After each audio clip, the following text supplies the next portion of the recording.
अल्हम्दुलिल्लाह रब्बिल आलमीन वस्सलातु वस्सलामु अला रसूलिल करीम अम्मा बाद।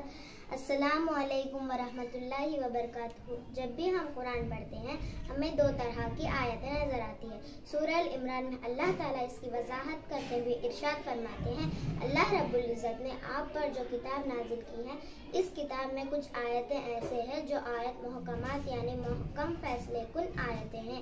यही असल किताब है जिनमें अल्लाह ताला अहकामात को वाज़े तौर पर बताया, जिंदगी गुजारने का तरीक़ा बताया।